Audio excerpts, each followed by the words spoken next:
ยินดีต้อนรับสู่แหล่งท่องเที่ยวจุดชมวิวผานางมอนเมืองเวียงไซแขวงหัวพันนะ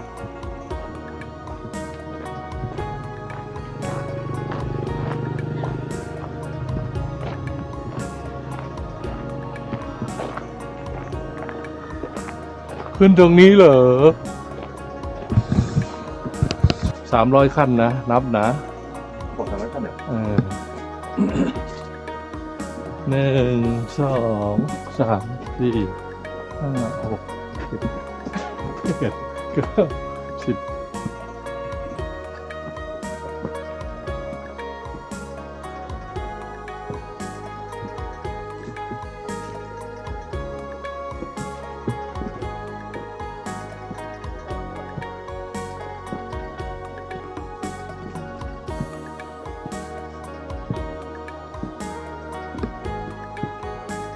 ที่นอนวิวไซจะนอนใน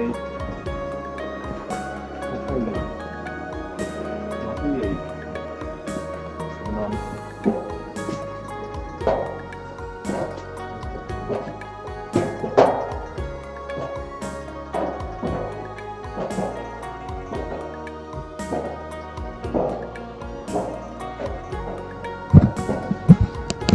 สบายดีเวียงไส้โอ้เห็นวิวไกลแล้วนะเห็นโดนไม่ได้ขายแล้วงานนี้ทำศาลาการ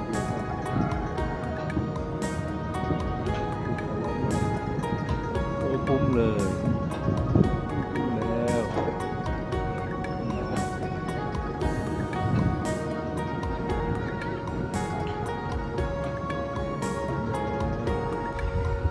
ที่นี่เมืองเวียงชัยนะครับเวียงไซ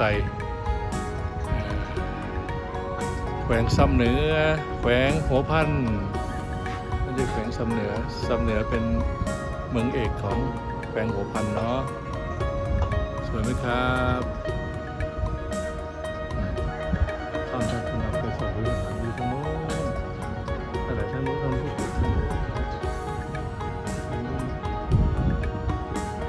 นไปเข้าได้ถ้ำเดียวถ้ำใหญ่ถ้ำเล็กไม่มีเวลา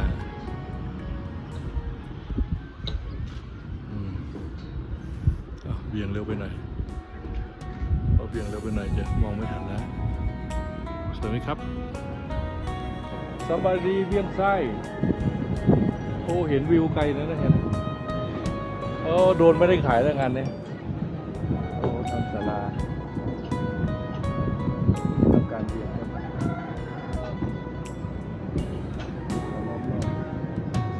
คุ้มเลยคุ้มแล้ว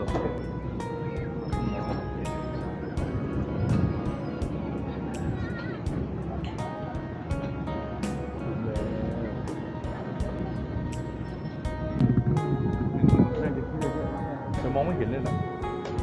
ขึ้นเขามันชันด้วยนะข้างในเมืองก็ได้ เดี๋ยวขึ้นไปก่อนไปดีกว่าข้างในเมืองเลยความจริงนะบรรยากาศที่นี้ได้เลยลงจากจุดชมวิว ผานางมอนนะครับก็เดินทางกลับสู่ซ้ำเหนือนะครับในช่วงหัวค่ำนะครับก็กลับไปนอนที่ซ้ำเหนืออีกคืนหนึ่งตอนเช้าก็กลับลงไปสู่พลสวรรค์นะครับพลสวรรค์ลงท่าโถมเข้าไซสมบูรณ์ไปดูเส้นทางเข้าไซสมบูรณ์จะเป็นอย่างไรกลับไปเด้อเวียงไซกลับไปนอนติดตามตอนต่อไปนะครับซ้ำเหนือ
ตรงนั้น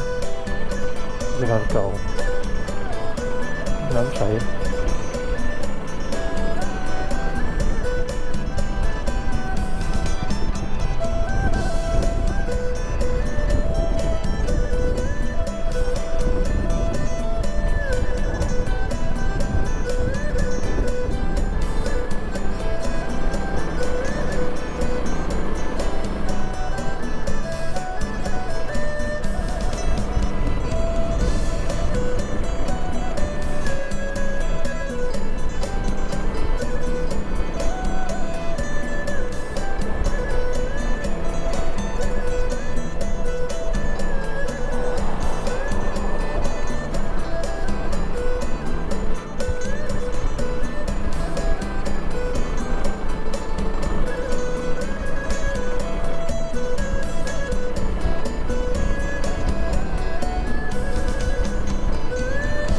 น้ำหมอกให้ดูดิ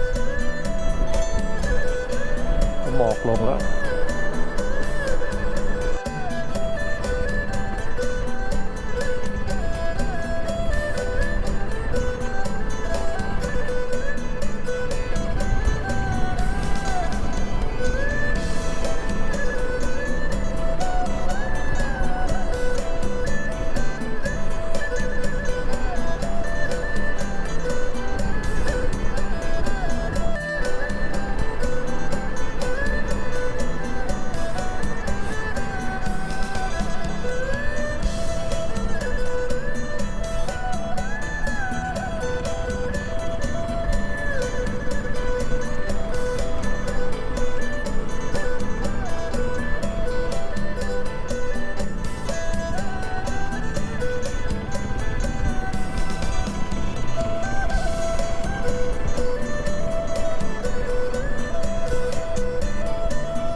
ระวังนะ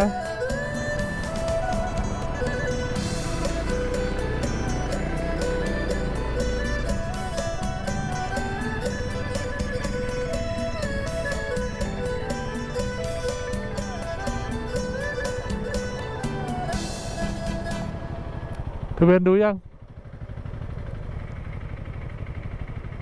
เฮียตรงนั้นมีสะพานข้ามแม่น้ำสวยๆนะเคยไปดูยัง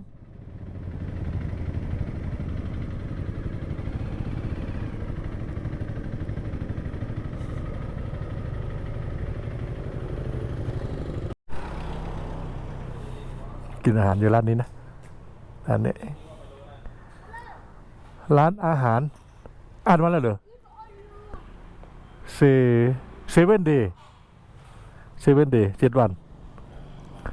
7 day ร้านนี้มีของเล่นด้วยครับตามนี้ครับ